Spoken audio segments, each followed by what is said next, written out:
કોઈ આપણને ગિફ્ટ આપે અને પછી આપણે ફેંકી દઈએ તો એનું અપમાન કહેવાય. એમ ભગવાને આપેલું આ માનવ જીવન અને એને વ્યર્થના મોજ શોખ કે રાગ દ્વેષમાં એને ફેંકી દઈએ તો એ પણ જીવનનું અપમાન છે અને જીવન દેનારાનો પણ અનાદર છે. આ જીવનને સારી રીતે સાચી રીતે જીવી બતાવીએ એ આપણે આ ગિફ્ટ માટે ભગવાનને કીધેલું થેન્ક યુ છે. ભગવાનને આ જ રીતે થેન્ક યુ કહી શકાય કે ભગવાને જે માનવ જીવન આપ્યું છે એને સાચી રીતે જીવી બતાવીએ.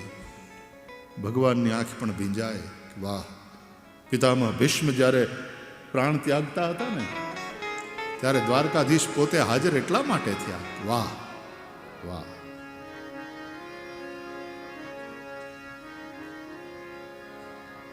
શ્રીમદ ભાગવત એના માટેની પ્રેરણા આપે છે, એના માટેની ચાવી બતાવે છે, જીવન જીવતા શીખવાડે છે. જીવન સાર્થક કેમ થાય? જન્મલાભ પરહ પુંસા મંતે નારાયણ સ્મૃતિ. માટે હરિશરણમ હરિશરણમ હરિશરણમ હરિશરણમ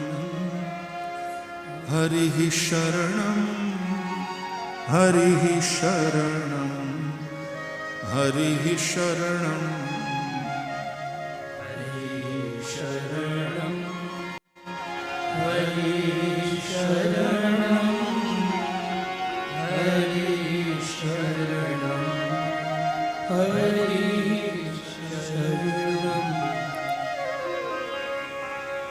વાસુકીને મજબૂત બનાવ્યો. પછી સમુદ્ર મંથન કરવા માંડ્યા. વિઘ્નો આવતા ગયા, એના સોલ્યુશન થતા ગયા. ભગવાન સાથે છે.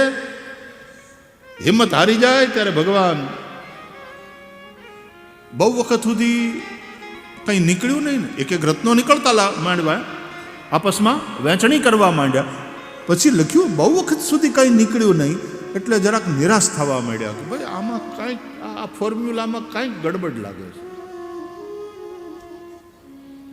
આ નથી થઈ રહ્યું, કંઈ અમૃતના કંઈ દર્શન થઈ રહ્યા નથી. થોડાક આમ નિરાશ થવા માંડ્યા. ભગવાન અજીત બધાને કહ્યું, એ નિરાશ નહીં થવાનું મારા બાપા, આવું આવું થતું રહે, થોડા વિઘ્ન આવતા રહે, ભરોસા રાખો ભરોસા રાખો, હાલો હાલો હાલો. પાછા ચાલુ થાવ. અને પછી પોતાના વક્ષસ્થળ ઉપર પોતાની લક્ષ્મી વાગીશા યસ્ય વદને લક્ષ્મીર યસ્ય ચ વક્ષસી. એ લક્ષ્મીને ધીમેથી કીધું પોતાના પત્નીને, સાંભળો છો? જાઓ તો જરાક જાઓ તો આ દરિયાને તમારો બાપ કરો, ત્યાંથી પ્રગટ થાઓ.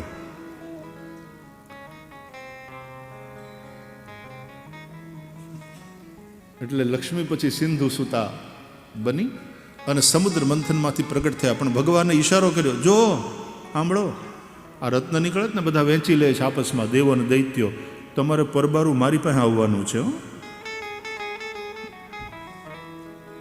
એટલે લક્ષ્મીજી પ્રગટ થયા અને લક્ષ્મીજી ભગવાનના ગળામાં વરમાળા નાખી. એટલે ભગવાને કહ્યું, એ જો જો જો નીકળે છે નીકળે છે, સમથિંગ ઇઝ હેપનિંગ. નિરાશ ન થાવ નિરાશ ન થાવ મારો બાપ, ચાલુ રાખો ચાલુ રાખો.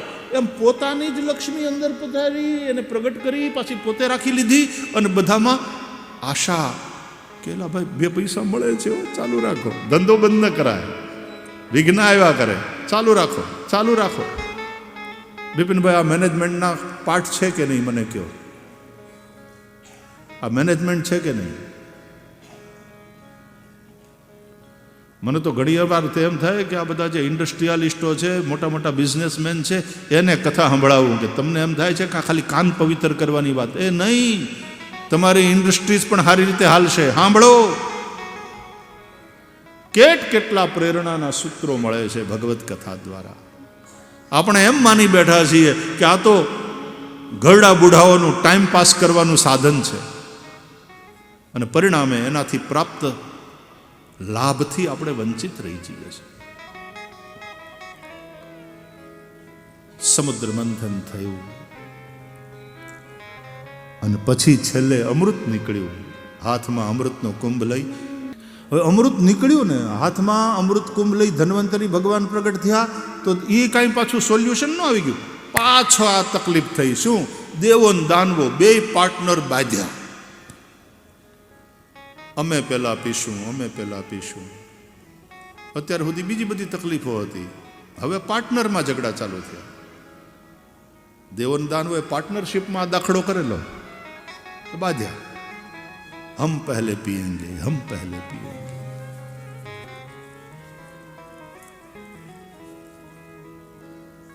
દેવતાઓએ કહ્યું, અમે ફોર્મ્યુલા ન જાણતા હોત તો આ પ્રોજેક્ટ સક્સેસ જ ન થયો હોત. આ અમૃત મળ્યું એનું કારણ એની ફોર્મ્યુલા અમને ખબર હતી. એટલે દૈત્યોએ કહ્યું, અમે ઇન્વેસ્ટમેન્ટ ન કર્યું હોત તો કાંઈ ન થયું હોત.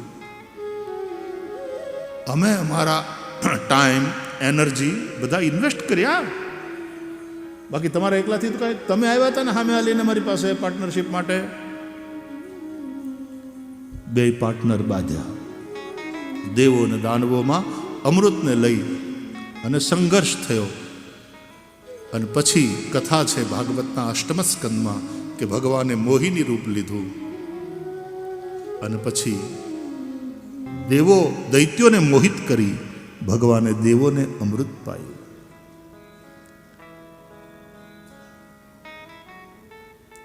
ભગવાન દૈત્યોને છેતરે છે, છલ કરે. ભગવાન છલ કરે, ભગવાન આવી રમતું કરે. ભગવાન કે મને કઈ વાંધો નહીં, છલમ છલયતામસ્મી, છલ કરને વાલે કા છલ મેં હું. સારા કામ માટે, વિશ્વના કલ્યાણ માટે છલ કરવું પડે તો ભગવાન કરે છે.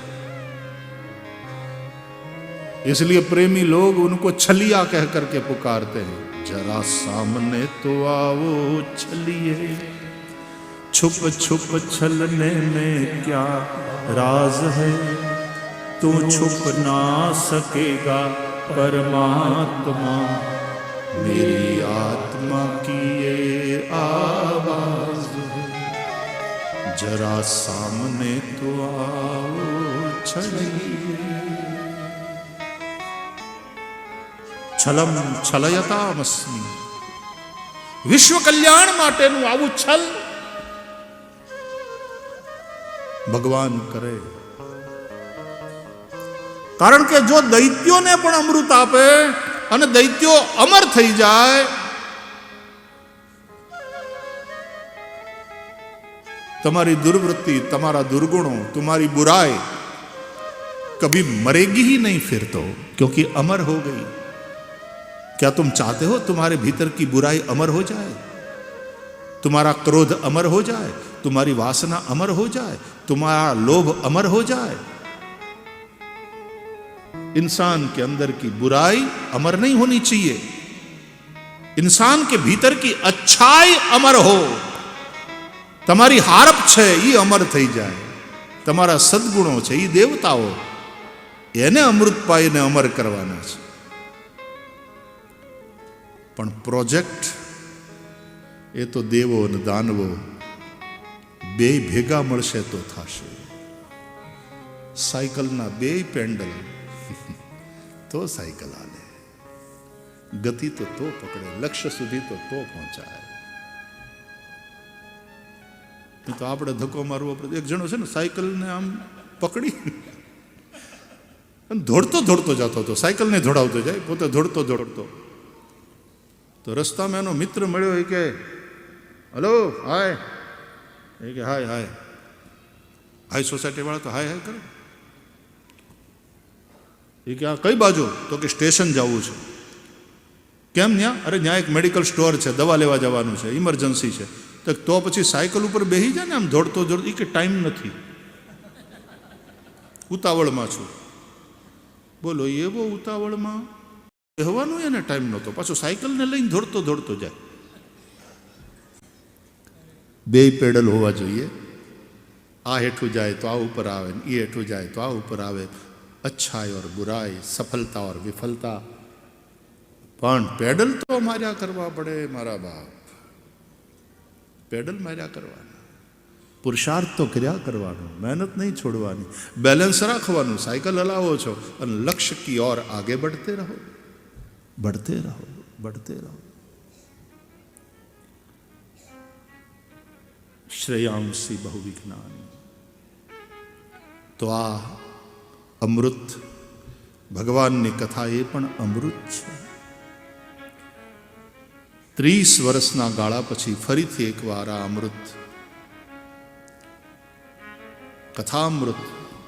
ગોપીઓ કહે છે તવ કથામૃતમ તપ્ત જીવનમ કવિભિરીડિતમ કલ્મષાપહમ. તવ કથામૃતમ તપ્ત જીવનમ, તવ કથામૃતમ તપ્ત જીવનમ કવિભિરીડિતમ કલ્મષાપહમ, કવિભિરીડિતમ કલ્મષાપહમ. શ્રવણમંગલમ શ્રીમદાતતમ, શ્રવણમંગલમ શ્રીમદાતતમ. કવિગુરંતિતે ભૂરિદા જના, ભુવિ ગૃણન્તિ તે ભૂરિદા જના.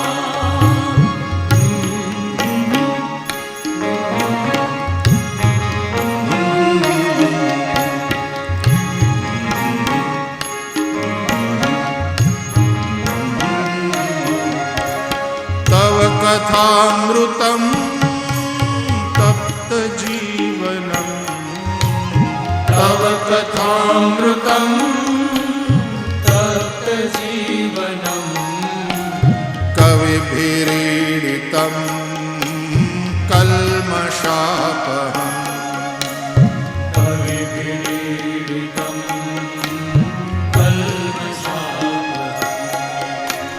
શ્રવણમંગલમ શ્રીમદાતતમ, શ્રવણમંગલમ શ્રીમદાતતમ.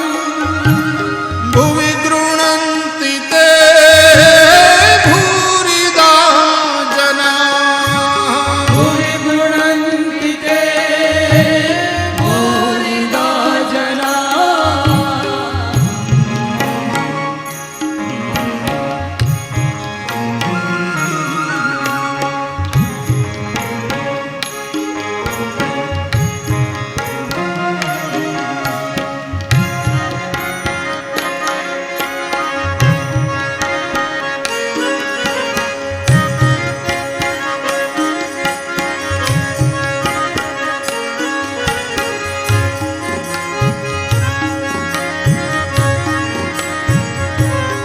ઓ કાના.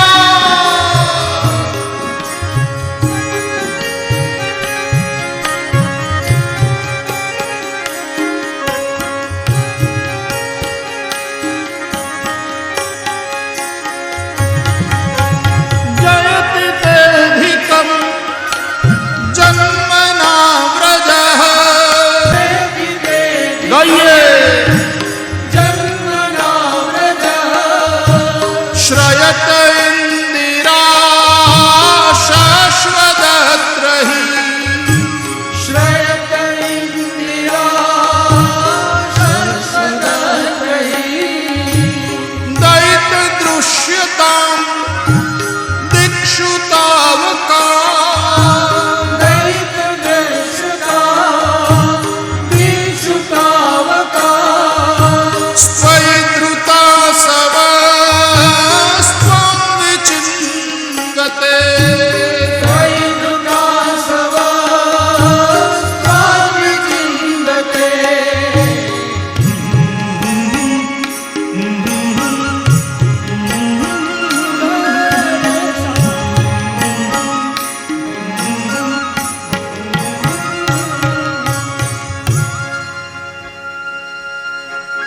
ગાઈશું ગોપી ગીત પણ ગાઈશું પાછા આગળ.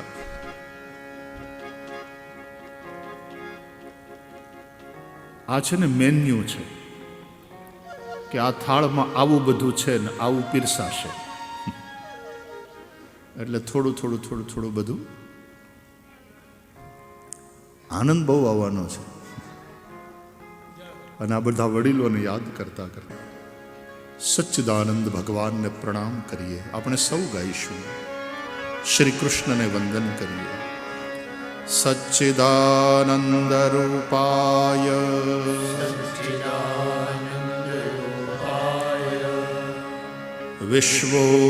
વિશ્વોત્પત્યાદિ હેતવે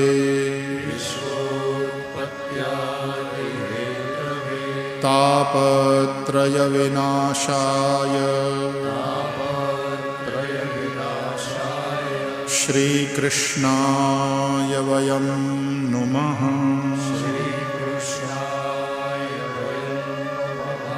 શ્રી કૃષ્ણાય વયમ નુમઃ.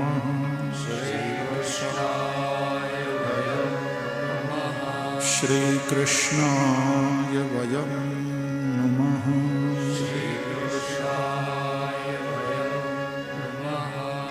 આવા રૂડા અવસરે ભગવાનને વંદન. અને આ રૂડો અવસર, એમાં હિરપરા પરિવાર તો નિમિત્ત. આજુબાજુના કેટલા 40, 50, 60 ગામડાઓમાં જઈને બધાને કીધું કે આ તમારા બધાની કથા છે, આપણા હવની કથા છે. આપણે સૌએ ભેગા મળીને 7 દિવસ સત્સંગ કરવો છે. પ્રસાદ લઈશું.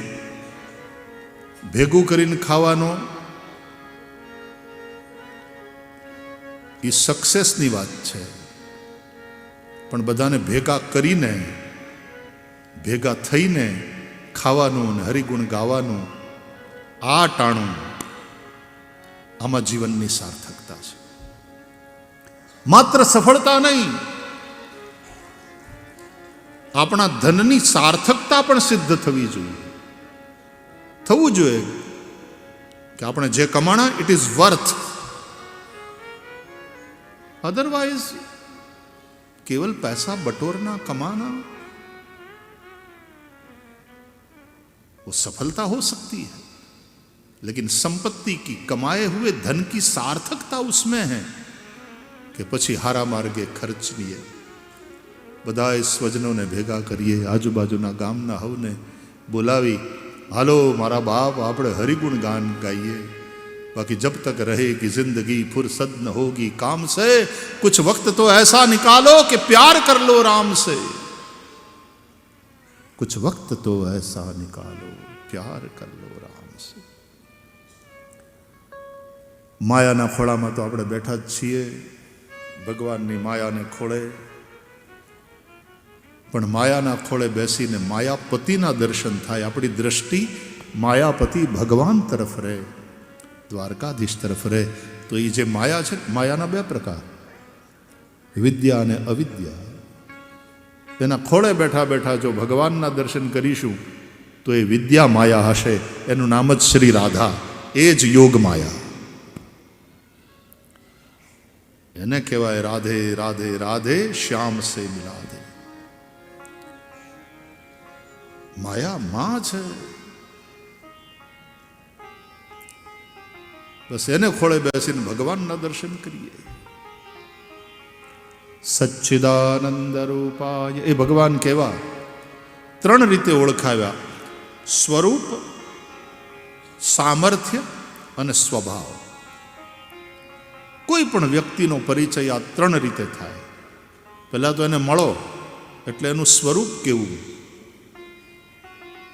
ઊંચા છે, ઠીંગણા છે, ગોરા છે, થોડા ભીનેવાન છે, સ્વરૂપ. બીજું, એ શું કરે છે, એનું સામર્થ્ય, કે કોઈ મોટા અધિકારી છે, કે કોઈ મોટા નેતા છે, કે કોઈ મોટા મહાપુરુષ છે, કથાકાર છે, મહામંડલેશ્વર છે. સ્વરૂપ, સામર્થ્ય, અને પછી સાથે તમે રહો એટલે થોડા વખત પછી એનો સ્વભાવ શું એ સમજાય. તો ભગવાનને 3 રીતે ઓળખ્યા: સ્વરૂપથી, સામર્થ્યથી અને સ્વભાવથી. દ્વારકાધીશ પ્રભુનું સ્વરૂપ કેવું છે સચ્ચિદાનંદ રૂપાય. ભગવાન સચ્ચિદાનંદ ઘન છે.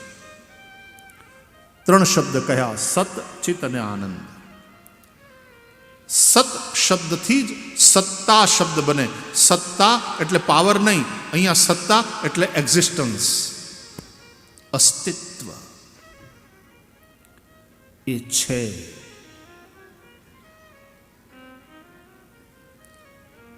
પહેલા એનો સ્વીકાર કરો કે ઈશ્વરની સત્તા છે. હકીકત તો એ છે કે ઈશ્વરની જ સત્તા છે. ઈશ્વરની સત્તાનો અસ્વીકાર માણસ કરે એ પણ પોતાની સત્તાનો સ્વીકાર કરે ત્યારે ને, પણ તારી સત્તા પણ એની સત્તા થકી છે. Each and every person is an autograph of almighty. હર વ્યક્તિ હરિ કા હસ્તાક્ષર હૈ. કોઈ કે બહુ સરસ કહ્યું, આ વાક્ય ધ્યાનથી સાંભળજો ને, તમે બધા બહુ બુદ્ધિશાળી સમજદાર શ્રોતાઓ બેઠા છો એટલે કહું કે કોઈએ બહુ સરસ કહ્યું કે ઈશ્વરની જરૂર તો નાસ્તિકને પડે છે. કેમ? નાસ્તિક તો ઈશ્વરને માનતા જ ન હોય, એને ઈશ્વરની શું જરૂર? તો કે નકારવા માટે ઈશ્વરની જરૂર પડે. નાસ્તિકને તે નકારવા માટે ઈશ્વરની જરૂર પડે. અમારે એક ભાઈ હતા ને, તો એ જમવા બહેન પંગતમાં, તો એ ભાઈ એટલે અમે ભણતા હતા ત્યારની વાત છે, તો એ જમવા બેઠો હોય ને તો દાળવાળો આવે ને ત્યારે દાળવાળો એમ કે કોકમ આવવા દેજો. એ કે કોકમ આવવા દેજો. એ બસ તારે કોકમને શું કરવું છે? કોકમને તો માણસ થોડા ખાય, એ તો કાઢી નાખવાના હોય. એટલે પછી જેવો દાળવાળો આવે ને એટલે ભાઈ કાઢવા માટે કોકમ આપજો સાથે. કાઢવા માટે કોકમ આપજો. એમ નાસ્તિકોને નકારવા માટે ઈશ્વર આપજો. तो ईश्वर की जरूरत तो नास्तिक को भी पड़ेगी. क्यों? नकारने के लिए. नहीं तो नकारे कोने? એટલે નાસ્તિકને ઈશ્વરની જરૂર પડે. એક ઠેકાણે છે ને રેલગાડીમાં કોઈ ટ્રેન ટાઈમે આવે નહીં. કોઈક 2 કલાક મોડી, કોઈક 4 કલાક મોડી, કોઈક 8 કલાક મોડી. તો એકવાર તો 11 કલાક મોડી પડીને તો પેસેન્જર બધા પ્લેટફોર્મ ઉપર બેઠા બેઠા કંટાળ્યા ને પછી તો તોફાને ચડ્યા.